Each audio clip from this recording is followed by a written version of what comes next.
In the early 2000s, yes, I'm not sure whether it was 2002, 2004, but you had this documentary called They Sold Their Souls for Rock and Roll.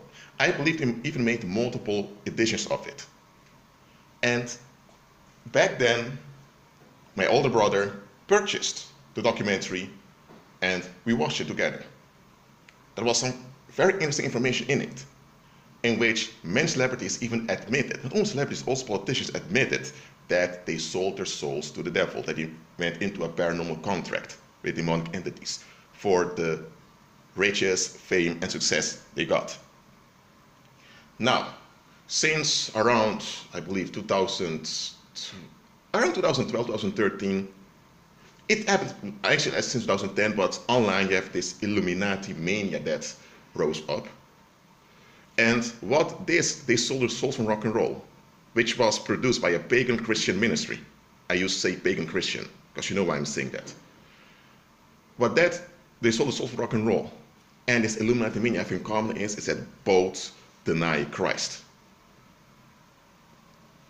I'm not just going to claim something, I'm going to back it up here. Let me explain why I'm saying that. Because, okay, you admit in your documentary that people go into demonic contracts. And you show the so-called wealth and abundance they have because they sold their souls. By the way, you can't literally sell your soul. That is impossible. You are a spirit being and the soul is a part of you as a spirit being. So you can't take out the soul from you as a spirit and hand it to anyone else. That's not possible. It's a figurative way of speaking that you agree with Satan and you get along with Satan 100%, even at your own expense. That is what it means to sell your soul to the devil. Actually, to sell your soul to anything simply means you hand yourself over to something without any regard for yourself. You become an extension of the thing you hand yourself over to. That is what it means to sell your soul. It's called sell your soul because people do that to get some comfort in return. Well, I'm not going into that now. About that, they sold their souls for rock and roll and that Illuminati mania, or better said, they sold their souls for rock and roll. In a documentary, they never even highlighted that Christ has the real.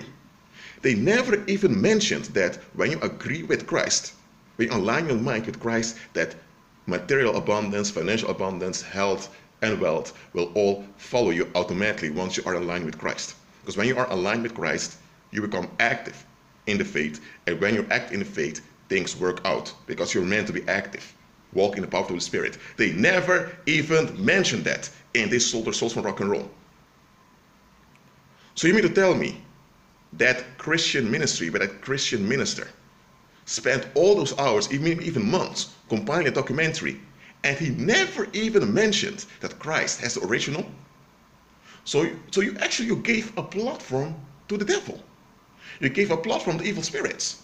And you're really promoting evil spirits when you look at it carefully. Because if you never even mention, neither in the beginning nor the end, that Christ has the original, come on, what are you doing? Look, and that's why I always tell you to look at the bigger picture.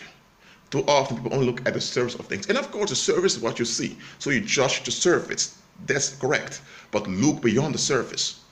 A lot of people have been bewitched by the documentary called They Sold Their Souls for Rock and Roll. Because they thought they were receiving the truth, but they only received true facts. But they were being lied to. And that is what pagan Christianity does. It gives you true facts to mislead you. Look, if someone does not honor Christ's resurrection power, a resurrection means someone died first, so by acknowledging the resurrection power, you automatically acknowledge his death and burial. You automatically acknowledge his, he taking our place. You acknowledge all of that when you acknowledge his resurrection power. Anyone that denies, that means they refuse to acknowledge, refuse to mention, or they water down the resurrection power of Christ, they're not in line with Christ and they're leading you astray. So also out there, when you find some pamphlet telling you heaven or hell, or where will you spend your eternity, when you find some pamphlets, they are printed by those Babylon churches to get people into those Babylon churches. They tell you if you don't become born again now, you're going to the lake of fire. Oh, they're scaring people. How many of those pamphlets even mention the resurrection power of Christ. Oh, when will you ever find a pamphlet that tells you, repent, because Christ's kingdom is near. Repent, because there's power in the resurrection of Christ. When do you ever find such pamphlets out there? If you mention a positive value, the human mind thinks, huh? Resurrection power? Or the kingdom is near which kingdom? No, they say heaven or hell, a duality, dualistic thinking. And you need to choose between one of the two. And the only way you can choose the right option is if you agree with us. So they're denying Christ. They use the name of Christ, but they're denying him. That's why I always look at the context of things.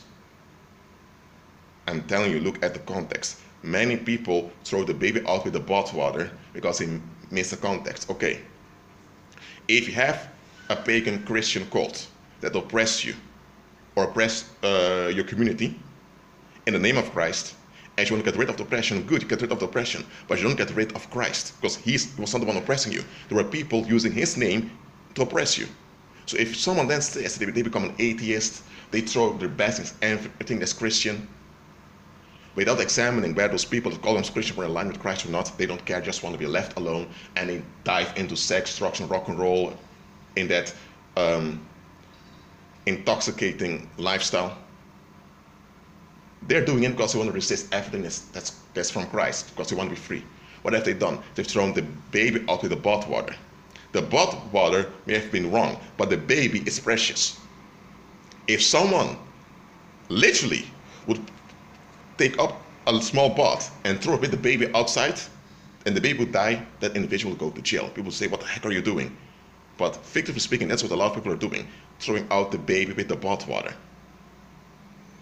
Don't do that. Look at the context to examine the content. If the content and the context don't match, something doesn't add up. Or if the context is missing completely or the context remains fake, it's a deception 100%. No doubt about it. Well, that's it for now. Agree with Christ and be at peace.